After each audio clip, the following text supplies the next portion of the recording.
오늘 다니엘서 5장 두 번째 연속 설교인데요. 이 다니엘서 5장에 나오는 이 사건은 즉 바벨론의 마지막 왕이었던 나보니도스와 벨사살이 공동 통치를 했다고 했죠.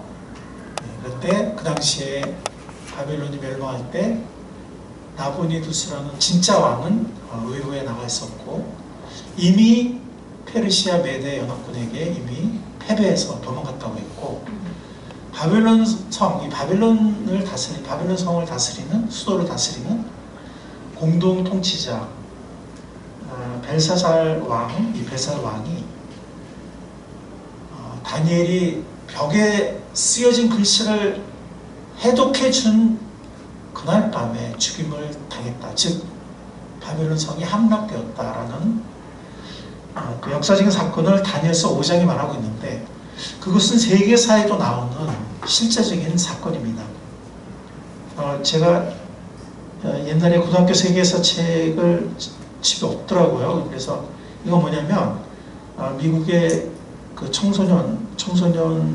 아동 청소년 좋은 작품에 수여하는 뉴베리상이라는 상이 있는데 뉴베리상 1회 수상작이에요. 처음으로 받은 수상작이고 청소년을 위한 친절한 세계사라는 책인데 읽어보면 굉장히 재밌습니다. 여기 49쪽에 보면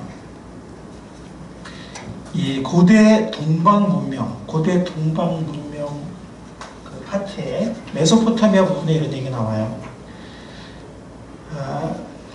기원전 이게 뭐냐면 이제 아들에게 자녀에게 읽어주는 역사 이야기 이런 형식이에요.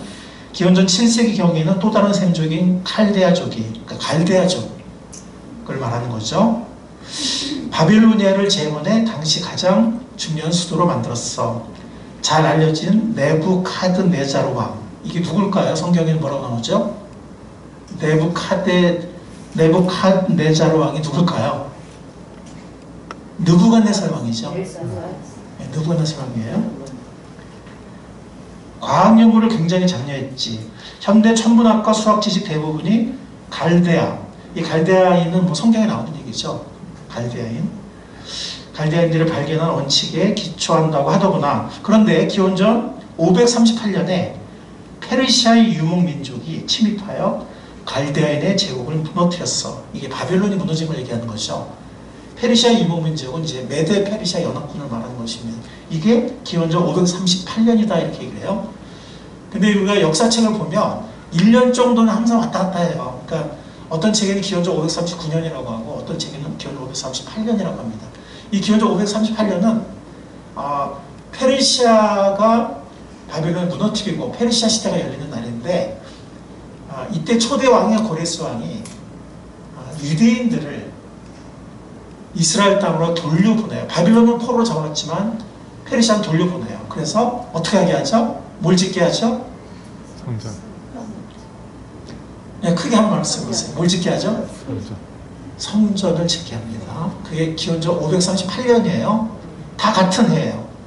유대인들이 이스라엘 포로 되었던 이스라엘이 예루살렘으로 돌아온 해도 538년이고 페르시아가 시작된 해도 538년이고 시작됐다기보다는 이제 전 세계 제국이 시작된 날이죠.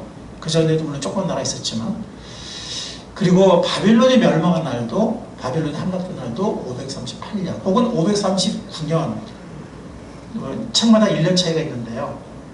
그때입니다. 이렇게 역사책에 나오는 이 사건이 오늘 이 다니엘서 5장에 나오는 이 사건이에요.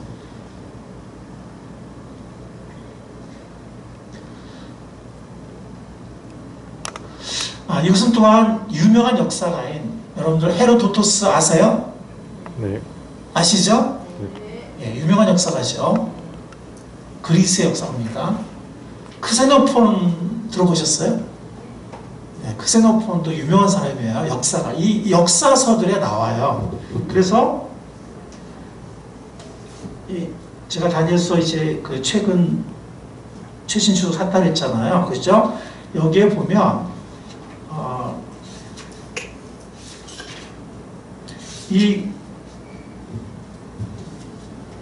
제가 시간 관계상 이걸 다 인용 못하지만 여기 보면 고레스 원통이라는 그 고고학 발견된 것이 있어요. 거기에도 이런 사건이 간략하게 기록되어 있고, 또 고대 근동 자료를 출판한 책이 있는데 제 학교 연구실에 있거든요. 예, 거기 보면 나보니도스 역대기라는 그런 자료가 있어요. 지금도 존재하고 있어요. 거기도 보면 언제 고레스가 바벨론에 입성을 했는지 그 날짜가 나와요. 539년 10월 12일 날 바벨론이 함락됐다고 나옵니다.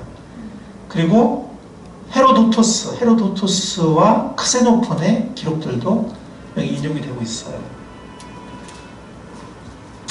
그리고 크세노폰의 그 고레스가 어떻게 바벨론을 함락시켰는지 하는 얘기는 아까 앞에서는 이제 짧게 인용했는데 여기 뒤에 보면 거의 한 2페이지 걸쳐서 굉장히 자세하게 인용이 되고 있어요. 근데 이제 그 내용이 어떤 것인지는 제가 좀 이따 설명드릴게요. 지난번 시간에 이 강력한 바벨론 성이 어떻게 하루아침에 함락될 수 있느냐, 오늘 가르쳐 드리겠다고 제가 말씀드렸죠, 그죠? 그게 아까 그 헤로도토스 역사서나 크세노폰의 역사서에 자세하게 나와요. 어떻게 함락됐는지. 자, 그런데 오늘 본문 말씀의 제일 마지막 구절을 보면 그 역사적인 사건을 기록하고 있잖아요, 그죠? 뭐라고 그랬죠? 예, 5장 30절은 벨사살 왕이 죽임을 당했다는 얘기가 나오고, 그죠? 31절에 뭐가 나오죠? 메대 사람 다리오라고 돼요. 그러니까 개역개정에는 다리오라고 그랬고 세번역엔 다리우스라고 그랬는데, 다리우스는 원어에 가깝게 발음한 거고 다리오도 뭐 이렇게 발음할 수 있어요. 그 나라를 차지하였다. 오히려 다리오가 더 원어에 가까울 수 있겠네. 어쨌든 이걸 다리우스라고도 하고 다리오라고도 하는데, 이때 다리우스의 나이가 몇 살이라고 했죠? 62세라고 했어요. 62세의 다리오가 바벨론을 정복하고 페르시아, 물론 그전에도 페르시아가 존재했지만 대제국의 시대를 열었다 라고 얘기합니다. 그런데 문제가 있어요. 그 문제, 어려운 문제인데 그걸 먼저 다루고 그 다음에 이제 더 진행을 하도록 하겠습니다. 이 메대 사람 다리오가 누구냐는 거예요. 사실 다른 인물들은 다 역사 자료가 나와요. 무슨 비문이나 뭐 역대기나 아니면 이런 역사가들의 기록이 다 나오거든요. 벨사살도 나오고 나보니도스 나오고 뭐 고레스도 나오고 뭐 다 나오는데, 다리오 왕이라는 인물, 물론 나중에 있어요. 페르시아의 후대 왕 중에 다리오 왕이라는 인물이 나오긴 하는데, 요 기원전 539년 혹은 538년이라고 하는데 이때 다리오 왕은 없거든요. 역사 기록이 없어요. 아무리 찾아봐도 없어요. 비문에도 없고 뭐 원통에도 없고 뭐 역대실록에도 없고, 이런 아까 뭐 헤로도토스나 크세노폰의 역사서에도 전혀 안 나와요. 성경에만 나와, 성경에만. 근데 이게 6장에도 나오거든요. 다니엘이 사자굴에 떨어질 때 그 다리오 왕 나오고 뭐 나와요. 근데 저 또 다니엘서 뒤에 가면 고레스 왕이 나와요. 고레스 왕. 고레스 왕은 역사 자료에 나오니까. 그런데 이 다리오 왕이라고 이제 오늘 본문 마지막에도 나오지만 이제 앞으로 다니엘서에 몇 번 더 나오거든요. 다리오 왕이라고. 근데 이 성경 외에는 어떤 자료도 안 나온단 말이에요. 도대체 누구냐는 거예요. 그래서 성경이 정말 하나님의 말씀이고 오류가 없다는 거를 우리는 인정하는데, 그렇게 생각하지 않는, 그냥 뭐 다른 나라 역사책처럼 역사책이고 뭐 에러가 있을 수 있고 이런 사람들은 이게 저자가 에러다, 다니엘서를 쓴 저자가 실수한 거다, 후대의 다리오 왕을 잘못 갖다 썼다, 이렇게 주장하는 사람도 있지만 그건 근거 없는 얘기고요. 그러면 어디에도 자료에 나오지 않는 이 다리오 왕이 누구냐, 몇 가지 학자들의 견해가 있는데, 결론적인 것만 말씀드릴게요. 시간이 없으니까. 이 메대 사람 다리오는 페르시아 제국을 열었던 고레스 대왕이라고 생각이 되어져요. 근데 왜 이름이 다르냐? 고레스라는 이름은 다니엘서 저 뒷부분에 나온다고 그랬죠. 그죠? 네, 나온다고 그랬는데 여기 왜 다리오라는 이름으로 나오냐? 처음부터 고레스라고 나오면 되지. 왜 여기 다리오라는 이름이 왜 나오냐? 다른 이름이. 라는 의문점을 가질 수 있어요. 바벨론의 정복자 고레스 대왕은 부분적으로는 메대 출신이에요. 그리고 페르시아인들만이 아니라 메대인들까지도 다스렸어요. 그게 왜 그러냐면은 역사가 크세노폰과 헤로도토스에 의하면 비문의 메대 왕으로 키악사레스라는 왕이 나오는데 이건 페르시아 왕이 아니고 메대 왕이에요. 비문에 나와요. 그 왕이 고레스에게 왕위를 물려주고 그의 딸을 고레스와 결혼시켰다라는 기록이 나와요. 그건 헤로도토스의 역사서에서 나와요. 그 말은 뭐예요? 이 고레스, 페르시아 대제국을 열었던, 바벨론을 정복하고 페르시아 대제국을 열었던 이 고레스 왕이 메대와도 깊은 관계가 있다는 거예요. 메대 왕위도 함께 물려받고 그 메대의 마지막 왕의 딸과 결혼을 하고 메대의 마지막 왕위를 물려받고 동시에 또 페르시아의 지배자가 되었던 사람이에요. 이런 사람이 바벨론을 정복한 거예요. 그러니까 이름이 두 개예요. 그런데 여러분 알게 뭐냐면 이 다니엘서에는 호칭이 두 개인 사람들이 굉장히 많이 나와요. 다니엘도 그렇죠. 다니엘의 세 친구도 그렇죠. 예. 고레스 왕도 그래요. 다니엘도 벨드사살이라는 이름이 있잖아요. 그거는 바벨론 이름이거든요. 그거는.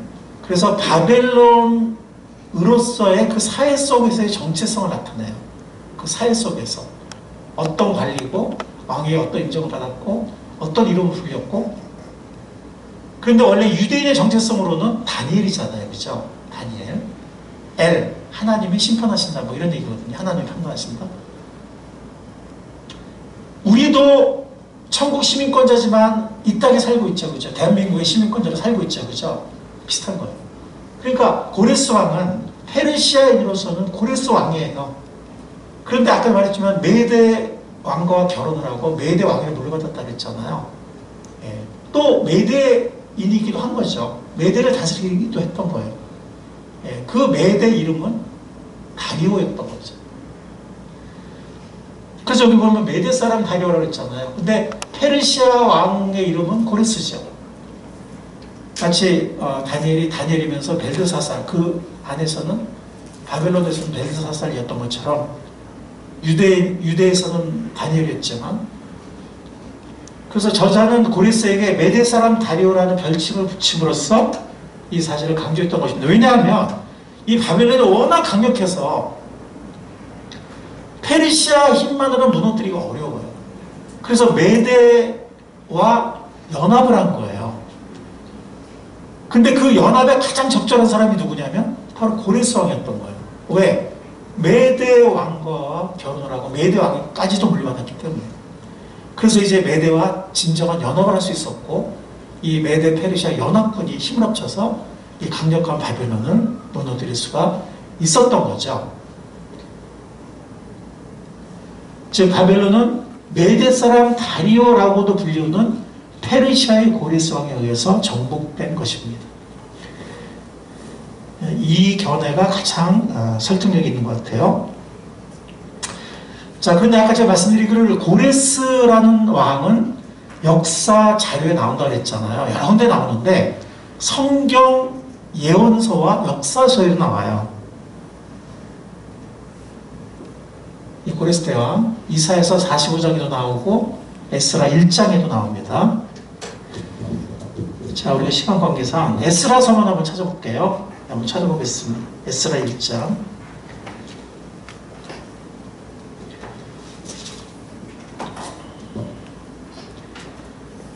에스라 1장.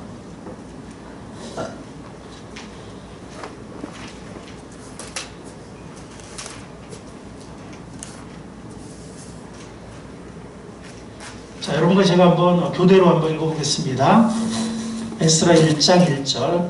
페르시아 왕 고레스가 왕위에 오른 첫 해이다. 주님께서는 예레미야를 시켜서 하신 말씀을 이루시려고 페르시아 왕 고레스의 마음을 감동시키셨다. 고레스는 온 나라에 명령을 내리고 그것을 다음과 같이 조서로 써서 돌렸다. 페르시아 왕 고레스는 다음과 같이 선포한다. 하늘의 주 하나님이 나에게 이 땅에 있는 모든 나라를 주셔서 다스리게 하셨다. 또 유다에 있는 예루살렘에 그의 성전을 지으라고 명하셨다. 이 나라 사람 가운데서 하나님을 섬기는 모든 사람은 유다에 있는 예루살렘으로 올라와서 그곳에 계시는 하나님 곧 주 이스라엘의 하나님의 성전을 지어라. 그 백성에게 하나님이 함께 계시기를 빈다. 평온 하나님의 백성 가운데서 누구든지 기구할 때 도움이 필요한 사람이 있으면 그 이웃에 사는 사람은 그를 도와주어라. 은과 금과 세강과 각축을 주고 예루살렘에 세울 하나님의 성전에 바칠 자원의 예물도 들려서 보내도록 하여라. 이게 무슨 말이에요? 바벨론을 정복하고 페르시아 대제국의 시대를 열었던 이 고레스 대왕이 마음에 감동을 받아서 포로들을 돌려보내는 정책을 취한 거예요. 그래서 유다 민족이 돌아가서 성전을 지을 수 있도록 조서를 내린 거죠. 자, 근데 모든 필요한 물질들을 주라고 그랬어요. 이웃 사람들이. 그 다음에 관리들도 지원하라. 이렇게 얘기했어요. 뭐가 생각나요? 이스라엘 백성이 어디에서 떠나서 고국으로 돌아올 때 주위 사람들한테 이렇게 막 귀신품을 받아서 나온. 언제 일이죠? 출애굽 기일이에요. 이건 또 다른 출애굽이에요. 또 다른 출애굽. 그래서 고향으로 돌아오는 하나님의 손길 가운데서 자 여기 고레스가 나오죠, 그죠? 지금 시간 관계는 찾진 않겠지만 이사야 45장에 보면 미리 예언되어 있어요. 이사야서는 8세기에 기록이 됐는데 이미 기록이 되고 있어요. 에스라는 기원전 6세기거든요. 근데 이건 8세기에 이사야서에 이미 예언되어 있어요. 이거 시간 나중에 한번 찾아보세요. 이사야 45장에. 그래서 고레스가 이미 예언되어 있고 고레스라는 대왕이 나중에 하나님이 그를 세우셔서 일으키셔서 그를 쓰셔서 유대민족을 돌아오게 할 것이다. 이렇게 되어 있고 에스라서에 그 일이 성취가 돼요. 아마 고레스 대왕은 유대민족의 경전인 예언서에 나오는 그 내용을 아마 어쩌면 알고 있었을 수도 있어요. 그래서 고레스 대왕은 이렇게 성경에 예언도 되어 있고 성취도 되고 고레스 대왕은 비문이나 혹은 아까 역사가들의 기록에도 여러 번 나옵니다. 근데 우리가 아까 성경에 나오는 5장 31절 마지막 구절에 메대 사람 다리오, 그 사람이 바로 페르시아와 고레스의 별칭이라는 거죠. 그 사람은 메대 왕기도 하면서 페르시아 왕기도 했기 때문에 자, 이 정도로 얘기를 할게요. 자, 이거는 다리오 왕에 대한 기록이 있는 그런 유적 고고학적 발굴된 유물이에요. 여기 고레스 이름이 나옵니다. 우리가 지난 시간에 제가 어떤 대지를 처음에 영적인 진리를 말씀드렸냐면 인간의 교만은 반드시 하나님의 심판을 불러온다. 역사의 주권자이신 하나님은 인간의 교만은 반드시 심판하신다. 라는 중요한 영적인 진리를 이 다니엘서 첫 번째 설교에서 말씀드렸고, 두 번째 원리도 제가 대지는 말씀드렸어요. 오늘 내용을 제가 좀 보충을 하겠는데, 알면서도 불순종하는 것이 바로 교만이다. 뭐 교만이 여러 가지가 있지만 이 알면서도 불순종하는 것이 바로 진짜 교만이고 결국 하나님 심판을 받을 수밖에 없다 하는 것이 두 번째 대지입니다. 자, 아까 벨사살 왕이 죽임을 당했다는 그 구절을 우리가 봤어요. 근데 우리가 생각해보면 느부갓네살 왕도 교만했잖아요. 그죠? 기억하시죠? 그래서 하나님이 그를 짐승처럼 만들어요. 그죠? 예. 그래서 들나귀랑 같이 생활하고 소처럼 풀을 뜯고 뭐 이슬을 맞고 막. 근데 그런 병이 있다 그랬지 실제로. 그죠? 지금도 그런 병이 있어요. 자신을 동물이라 생각하는. 근데 그가 하나님의 위대하심을 깨닫고 겸손해졌을 때 다시 왕위로 왕위를 회복해요. 그런데 왜 벨사살 왕에게는 그런 기회를 안 주고 바로 죽이셨냐? 느부갓네살 왕은 교만했지만 기회를 줘서, 물론 굉장히 비참하게 낮아졌지만 회복될 수 있는 기회를 주시고, 근데 벨사살 왕은 그냥 그날 밤에 바로 죽음을 당하게 하시거든요. 그러니까 두 번째 질문은 뭐냐면, 왜 느부갓네살은 심판의 시련을 주셨음에도 불구하고 회개의 기회를 주셔서 회복하셨는가? 그런데 왜 벨사살에게는 기회를 주지 않고 전국적인 심판이 바로 임하게 하셨는가? 우리가 다니엘서 5장에 몇 가지 질문을 얘기를 하는데, 아까 메대 사람 다리오가 누구냐 하는 게 세 번째 질문이라면, 우리가 지난 설교에서 두 가지 질문을 다뤘고, 이건 네 번째 질문이에요. 왜 그랬을까요?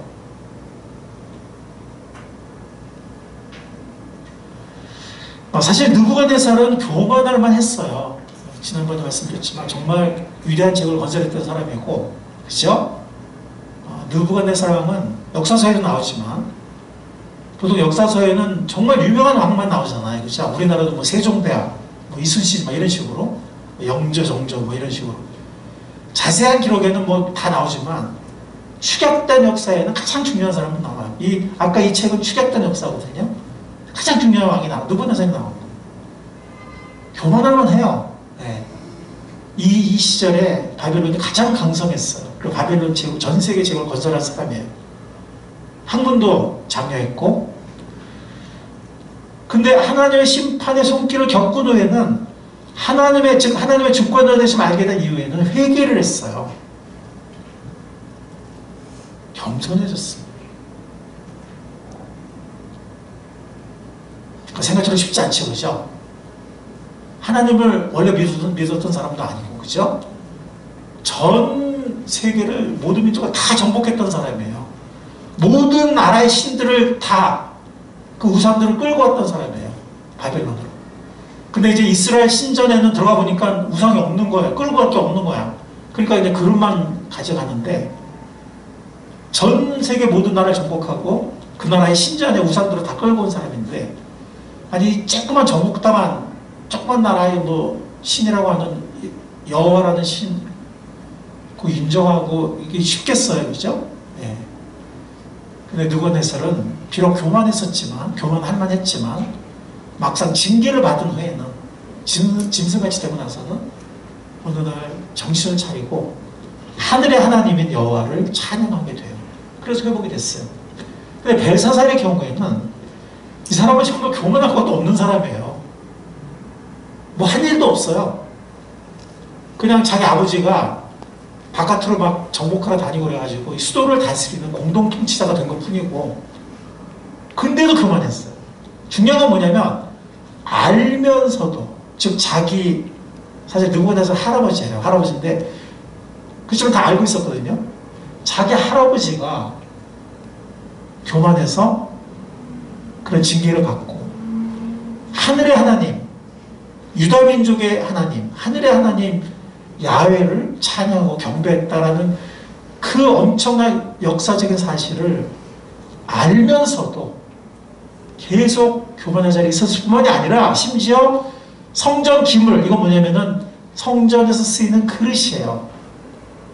성전 예배와 제사에 쓰이는 그릇, 그걸 꺼내다가 역대 어떤 왕도 그런 무리한 짓을 하지 않았어요. 근데 정말 아무 대수업도 없는 벨사살이, 모르겠어요. 그러면서도 뻐기라고 했는지 모르겠지만, 이런 성전 기물을 꺼내오게 해서 거기다 뭘 따라 마셨다고요? 술을 따라 마시는 신성모독을 저질렀어요. 즉 그는 충분한 교훈을 받았음에도 불구하고 고의적으로 신성모독의 죄를 범했다는 것입니다. 하나님의 심판이 즉각 그에게 임했습니다.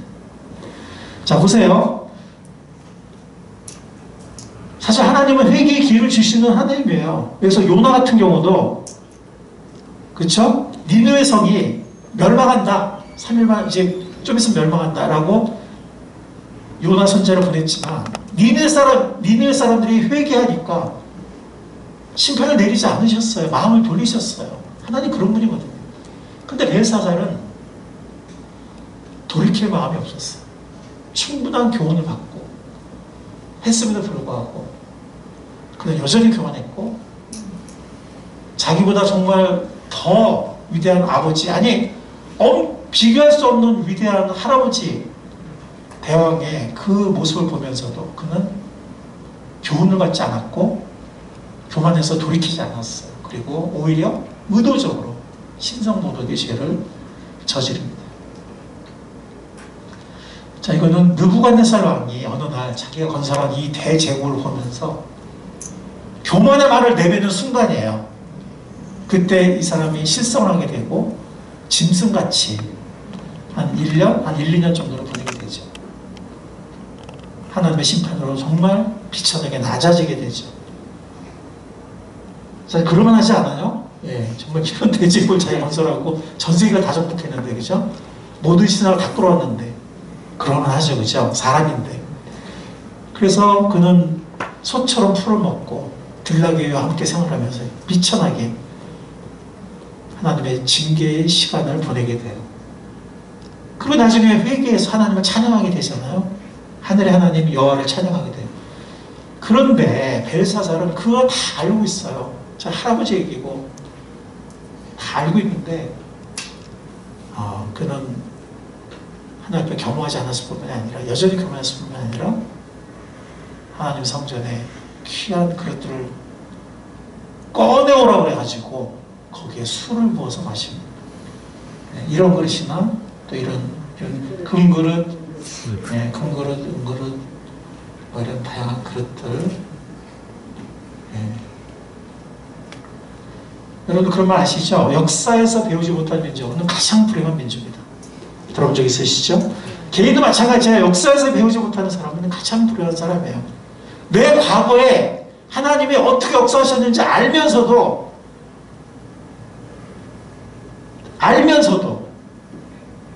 회개하지 않고 변화하지 않는, 믿음을 갖지 않는 가장 불행한 사람이다. 이건 개인적인 얘기죠. 벨사살의 교만한 행실에 대한 하나님의 대응은 느부갓네살의 교만한 허세에 대한 대응만큼 즉각적이었어요. 근데 느부갓네살은 갑자기 실성을 하게 되고 벨사살은 갑자기 죽임을 당하게 돼요. 벽에 쓰신 글씨, 갑자기 벽에 글씨가 쓰여지시죠? 메네 대겔 우바르신. 여러분도 아시죠? 메네는 카운트하는 거예요. 카운트했더니 너의 인생의 연수, 너의 날이 끝났어. 대겔은 저울에 달아보니까 이거 너무 말도 안 되게 함량 부족이야. 우는 뭐냐면은 접속사예요. 엔드예요. 바르시는 뭐냐면 나뉜다 이런 말이에요. 너의 나라가 나뉠 것이다. 혹은 넘겨질 것이다. 갑자기 손이 나타나서 벽에다 글을 쓰기 시작했습니다. 여기 막 손이 글씨 쓴 거 보이나요? 잘 안 보여요? 네.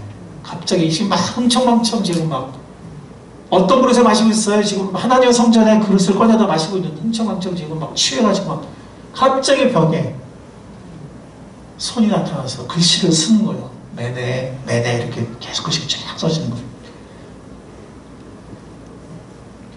이 글씨예요. 이때 결국 그 해독한 사람은 누굽니까? 다니엘이 해독을, 아무도 해독하지 못해요. 다니엘이 해독을 합니다.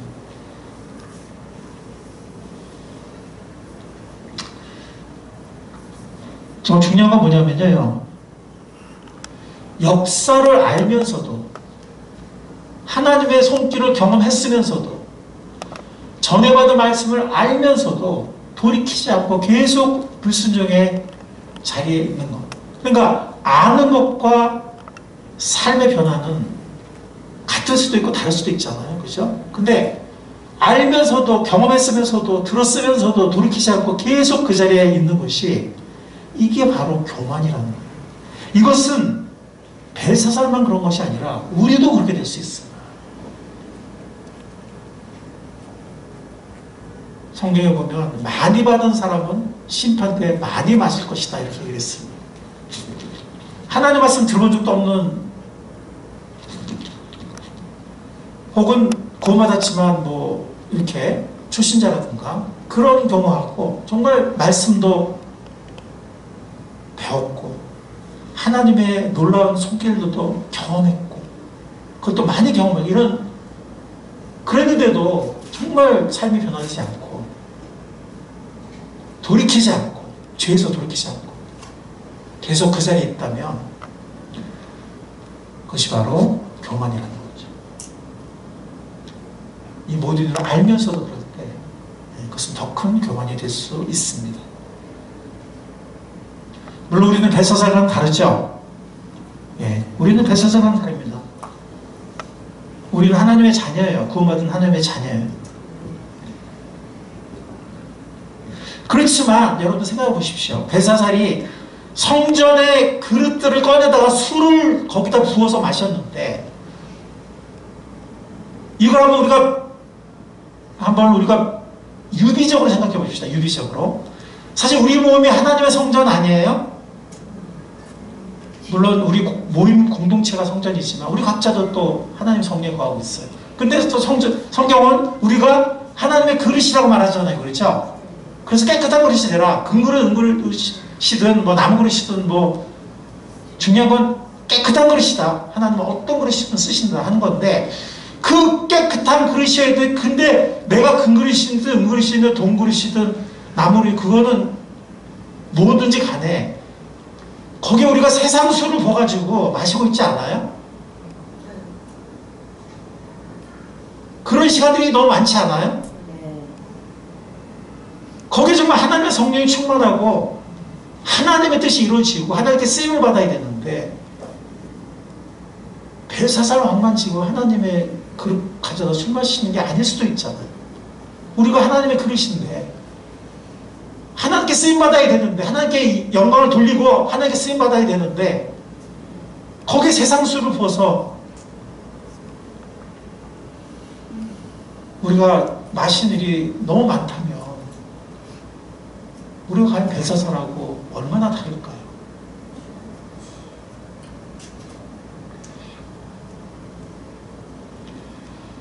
우리는 이 사건에서 분명한 교훈을 받아야 합니다.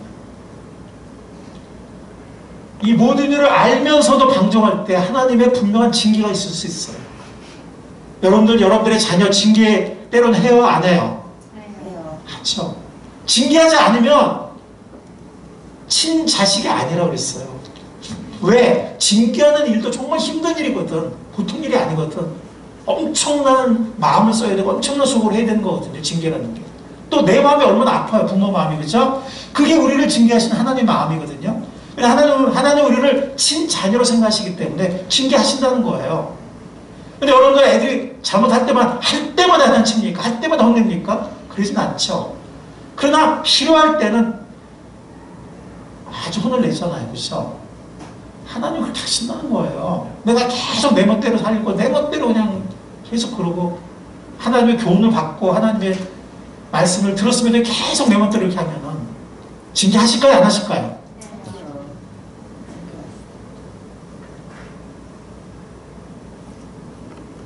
그리고 또한 삶을 낭비하는 허무한 뼈아픈 결과를 직면하게 됩니다. 이게 어떻게 보면은 이 자체가 또 엄청난 하나의 징벌인 것 같아요.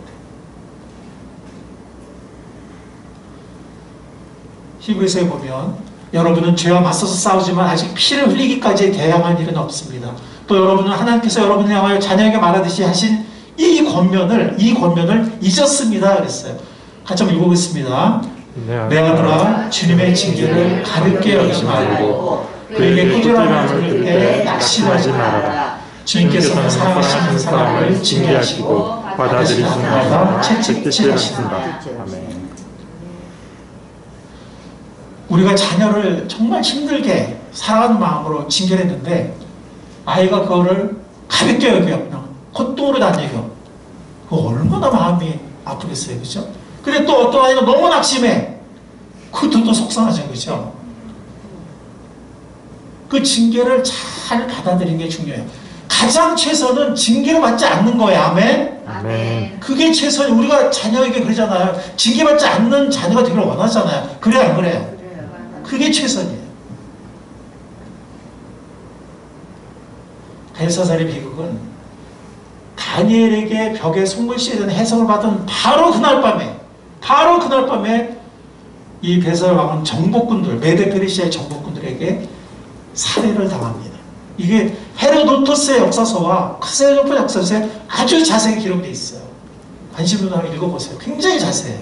어떻게 들어가서 뭐 어떤 수비병들을 만났는데 어떤 수비병들은 술에 취해 있고 어떤 수비병들은 막 노래 부르고 있고 어떤 사람은 도망가 어떤 사람은 죽임당하고 해서 뭐 자세히 기록 너무 시간 가니까. 근데 어떤 그 메데 페르시아의 고레스 왕의 밑에 장군 중에서 이 벨사살 왕에게 사냥해서 그 아들이 뭐 조그만 실수 때문에 죽임을 당한 그 아버지가 있는데 그 아버지가 이 메데 페르시아 왕의 이 고레스 왕의 장군이 되어서 이 바빌론 성을 너무 잘하는 거예요.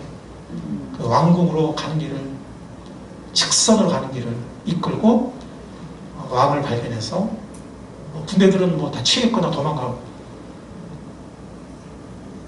왕을 바로 그 자리에 죽였다. 그런 자세한 얘기가 헤로도토스의 역사서와 크세폰 역사서에 굉장히 자세히 나오고 있어요. 뭐 관심 있는 분들은 여러분들이 사서 읽으셔도 됩니다. 그런데 제가 저번에 말씀드렸지만 어떻게 이 메데 페르시아 연합군이 그 견고와 강력한 바벨론 성을 하룻밤 사이에 점령할 수 있었을까 하는 거예요. 그때 말씀드렸지만 어떤 성벽은 4겹이라고 했어요. 거의 한 26m에 달하는. 그 당시 전 세계에 존재하는 모든 수도의 성벽 가운데 가장 높고 가장 강력하고 가장 두꺼운 성벽이거든요. 예루살렘 성도 바벨론의 군대가 조그만 나라죠. 유다. 그 정복하는데 2년 걸려요. 토성을 쌓아 올려가지고 2년 만에 함락시키거든요. 근데 이 강력한 이 바벨론 성을 2년도 아니고 3년도 아니고 하룻밤에 어떻게 정복하냐 이거예요. 거기에 대해서 역사가 헤로도토스와 역사가 크세노폰이 자세하게 설명합니다. 이거는 이제 그 메데 페르시아 군대의 어떤 모습이에요. 조각되어 있는. 자, 제가 헤로도토스의 기록을 요약해서 여러분들에게 말씀드릴게요. 키루스는 고레스왕을 말합니다. 고레스왕. 키루스는 강이 유프라테스 강을 말해요. 강이 바벨론 성으로 흘러 들어가는 길목과 흘러나오는 길목 두 군데에 군대를 주둔시켜 놓고 강물의 수위가 낮아지면 바로 성으로 진입하라고 지시했다. 그리고는 남은 병사들과 함께 수로를 파 습지 앞에 있던 호수로 강물의 방향을 바꾸었다. 강물의 수위가 줄어들게 함으로써 건너갈 수 있는 통로를 만들었던 것이다. 무슨 얘기냐면은 이 유프라테스 강의 한 지류가 이 수도로 관통한 거예요. 그런데 이 강물이 들어오는 부분도 다 막아놨을까요? 안 막아놨을까요? 다 막아놨어요. 나오는 부분도 다 막아놨어요. 예. 적군이 들어오면 안 되니까. 근데 이 고레스 왕이 어떤 지략을 세웠냐면 토성을 쌓아 올린 게 아니고 이 어떤 뭐 운하라거나 뭐라놨다 이 수로를 판 거예요. 다른 쪽으로 파가지고 강물을 뭐 아마 지류였을 수도 있는데 돌린 거예요. 그럼 어떻게 되죠? 그 수위가 낮아진 거예요. 그 바벨론 성을 관통하는 그 입구와 출구에서. 그런데 그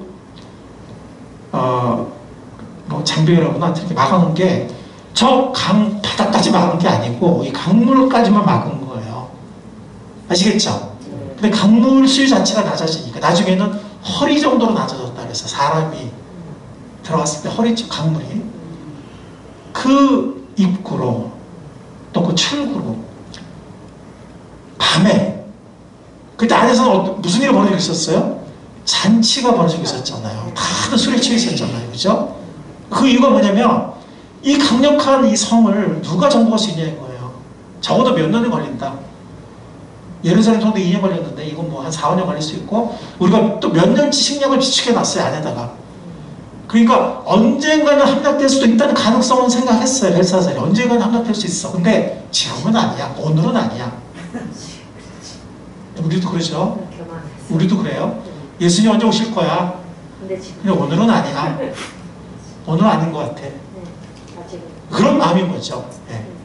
오늘은 아니, 그리고 오늘 막 더 마신 거예요. 또 종교적인 축제 날이기도 했고,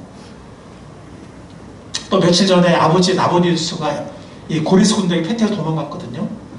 그러니까 사람들 좀 사기도 올려야 되고, 여러 가지 이유로 막, 바깥에는 지금 고리스의 군대가 포위하고 있는데, 안에서는 술판을 벌린 거예요. 그것도 막 예루살렘 하나님의 성전에 그릇까지 금그릇을 다 꺼내다가 거기다 술 퍼가지고 술 마시고 있는 거예요. 밤에 수위가 낮아진 그 순간에 총 공격 명령을 내려요.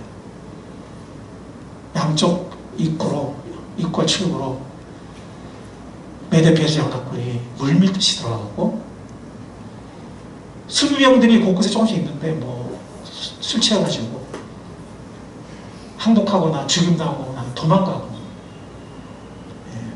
그래서 왕궁으로 가는 길을 바로 찾아서 갔을 때 바벨론 왕 벨사살이 검을 빼서 대들었다 이런 얘기가 나와요. 근데 그 자리에서 죽임을 당했다. 그게 헤로도토스나 크세노폰의 역사서에 보면 굉장히 자세하게 나옵니다. 근데 요거는 이제 어떤 미국에 있는 어떤 그런 성경 박물관에 있는 바벨론 도시 그 당시에 상상도예요. 그래서 이게 유프라tes 강인데 이렇게 지려 올리고 여기 또 조그만 수로가 있죠, 그렇죠?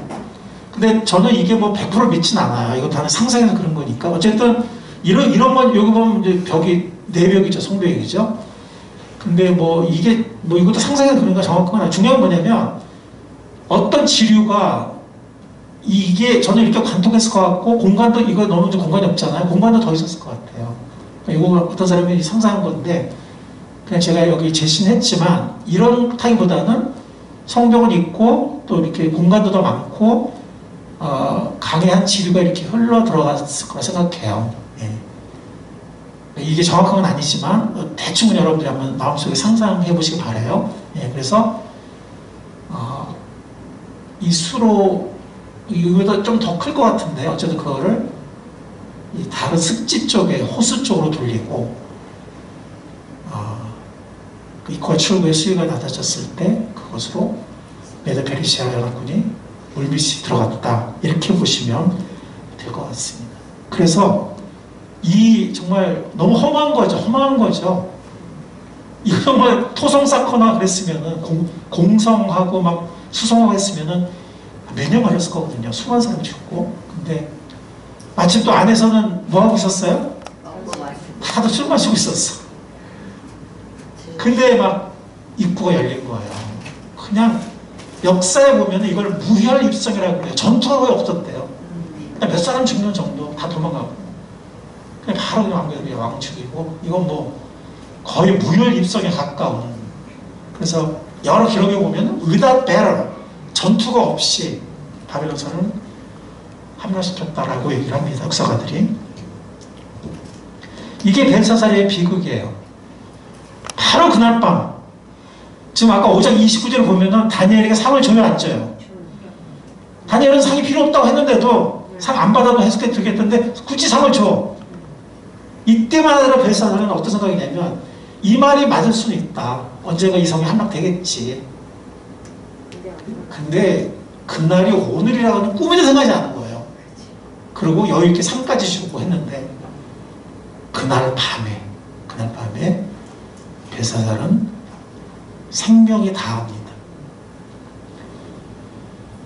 벨사살은 미처 몰랐어요. 내일이 안 올 수도 있다는 거는. 항상 내일이 왔거든. 항상 내일이 왔어. 늘 오던 내일이었지만 이번의 내일은 없을 것이라는 것을 미처 몰랐던 거예요. 상도 주고 술도 더 마시고 그리고 편안하게 잠자리에 들었어요. 아니 잠자리 든 게 아니라 그 술자리 거의 끝부분에 가서 아마 죽임을 당한 것 같아요. 예. 계속 느긋하게 술을 마셨던 거죠. 상도 주고. 그런데 이번에는 그에게 다시는 내일이 오지 않았거든요. 그거 미처 몰랐더래요. 여러분들 내일은 다시 없을 수 있습니다. 아멘. 내일은 다시 없을 수 있습니다. 아멘. 그건 하나님의 주권이에요. 우리의 삶의 길이, 이 세상의 삶의 역사의 길이는 하나님께 달린 것입니다. 아멘. 하나님이 정하십니다. 아멘. 우리가 정하는 게 아니에요. 아멘. 세상 역사가 대통령들이 정하는 게 아니에요. 내일은 다시 없을 수 있습니다. 우리 개인으로도, 이 지구로도. 우리는 무한한 내일을 보장받지 않았어요. 우리는 수많은 내일들을 선물로 받으며 살아왔어요. 그러나 무한한 내일을 보장받은 것은 아니에요. 아멘. 아멘. 우리는 수많은 내일들을 하나님의 선물로, 은혜로 우리가 받을 자격이 있든 없든 간에 선물을 받으며 살아왔어요. 그러나 무한한 내일을 우리가 보장받은 건 아니에요. 그리고 어느 날 갑자기 더 이상 내일이 없을 수도 있어요.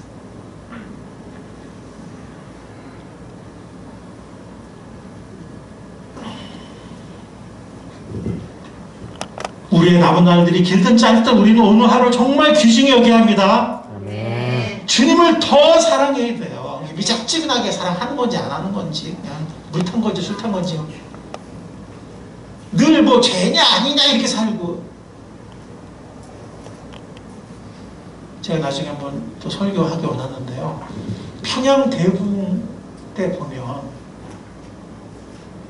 그 길선주 목사님이라는 분이 우리 침례교가 믿는 거와 똑같이, 장로교 목사님인데 똑같이 우리가 믿는 똑같이 믿더라고요. 천양국도 믿고 휴거도 믿고 그 다음에 뭐 영원구원의 열정이라든가 뭐 재림의 임박성이라든가 다 똑같더라고요. 근데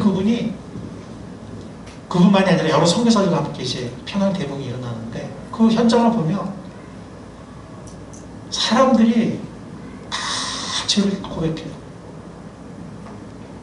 심지어 간음한 거, 사기친 거, 돈 훔친 거, 돈 줍고 안 돌려주는 거, 어떤 사람 미워하는 거,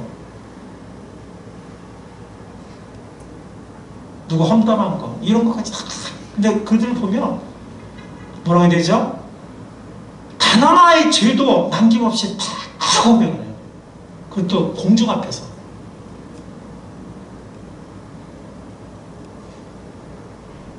그래서 저녁 집회가 끝난 후에 도라사로 돌아가고 또 상당수가 남아서 새벽까지 죄를 고백하고 울부짖고 서로 용서하고 계속 기도하고 찬양하는 그런 속에서 성령께서 강하게 역사하십니다. 우리가 우리의 죄에 대해서 이게 심상히 여기고, 이 정도는 뭐 죄 아니지 뭐, 이 정도는 봐주시겠지 뭐, 이 정도는 이게 죄냐 아니냐 이렇게 곧 줄다리기 하고 그냥 어떤 것도 죄 속에 또 빠져있기도 하고.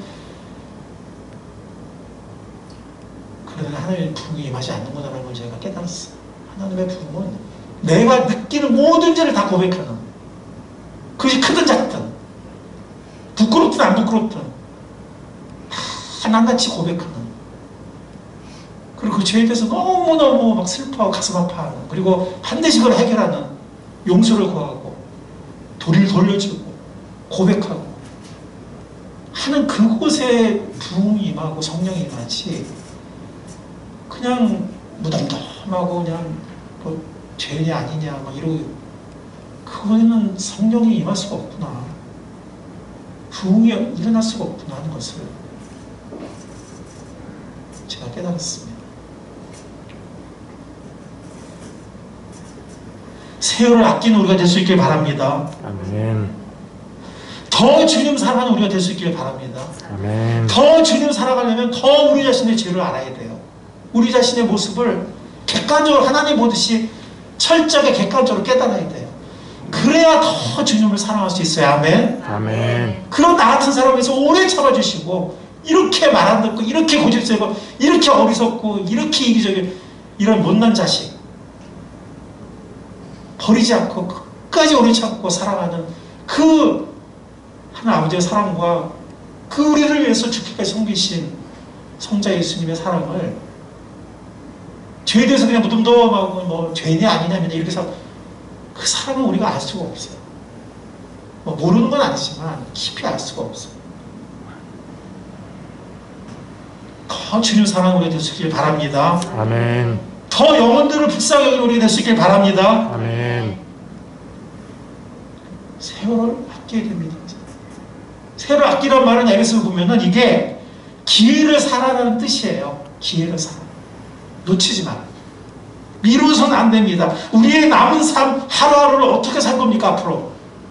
예수 오실 때까지 그렇게 많지 않아요. 인생은 정말 살같이 빠릅니다. 어떻게 살 겁니까? 그냥 뭐 이 정도면 뭐 큰 죄 아니지 뭐 이 정도면 뭐 그럭저럭 뭐 이렇게 살 겁니까?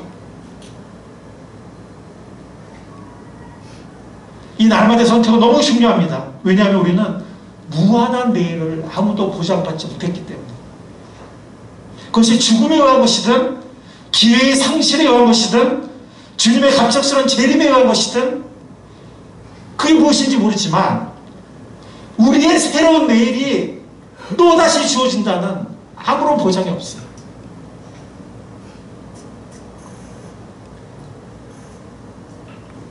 그날 밤 벨사살이 바로 그날 죽임을 당했듯이 오늘 밤에 어떤 일이 날지 모릅니다. 죽음이 찾아올 수도 있고 주님이 오실 수도 있고 또 어떤 영혼이 구원받아야 되는데 다시는 구원받지 못하게 될 수도 있고 내가 용서를 구해야 되는데 다시는 용서를 못 구하게 될 수도 있고 오늘 이 다니엘서 말씀 앞에서 하나님이 기뻐하시는 돌이킴을 하고 변화를 하는 우리 모두가 될 수 있기를 간절히 바랍니다. 아멘. 우리 다 같이 읽어보겠습니다. 시작. 우리에게 우리 나라의 새는 법을 가르쳐 주셔서 지혜의 마음을 얻게 해주십시오. 그러므로 여러분은 어떻게 살아야 할지를 살피십시오. 지혜롭지 못한 사람처럼 살지 말고 지혜로운 사람답게 살아야 합니다. 세월을 아끼십시오. 기회를 사십시오. 빼박합니다. 자, 계속 17절을 같이 한번 읽겠습니다. 그러므로 어리석은 자가 되지 말고 주의 뜻이 무엇인지를 깨달으십시오. 술에 취하지 마십시오. 거기에는 방탕이 다릅니다. 성령의 충만함을 받으십시오. 실제 술에도 취하면 안 되고 영적으로 세상 술에 취해서도 안 돼요. 육적인 술에 취해도 안 되고 영적인 술에 취해도 안 됩니다. 그러면 방종하게 되고 우리는 성령 충만할 수 없습니다. 세월을 낭비하게 됩니다. 하나님의 마음을 후벼 파게 돼요. 언제까지 그렇게 살래? 하나님 우리를 너무 사랑하시기 때문에 우리를 쓰시기 원하시기 때문에 우리를 정말 성령 충만해서 많은 열매를 맺기 원하시기 때문에 우리가 우리 자녀에 그러듯이 그 이상으로 하나님이 그 마음을 너무너무 아프게 하는 거예요.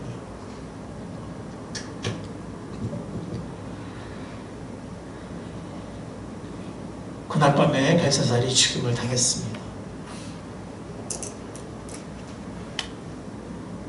우리에게도 그날 밤이 올 수 있고 다시는 내일이 다시는 새로운 기회가 주어지지 않을 수도 있습니다.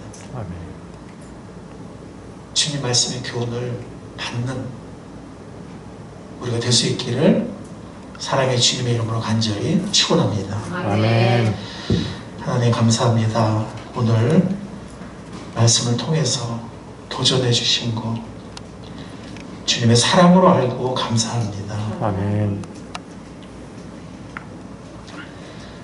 주님, 성령께서 이 마음을, 이 하나님의 이 마음 우리가 조금이라도 알 수 있게 도와주시고, 이 하나님의 말씀을 심각한 경고의 말씀으로 받아들일 수 있도록 은혜를 베풀어 주시옵소서. 아멘. 우리 삶의 변화가 일어나게 하옵소서. 아멘. 성령 충만과 부흥이 아니고는 만족하지 않도록 하옵소서. 아멘. 그 어떤 죄도 고백하고 버리려는 의지를, 결단을 저희 마음속에 허락하여 주옵소서. 아멘. 주님의 은혜에 간절히 자비를 구하며 살아계신 예수님의 이름으로 기도했사옵나이다. 아멘.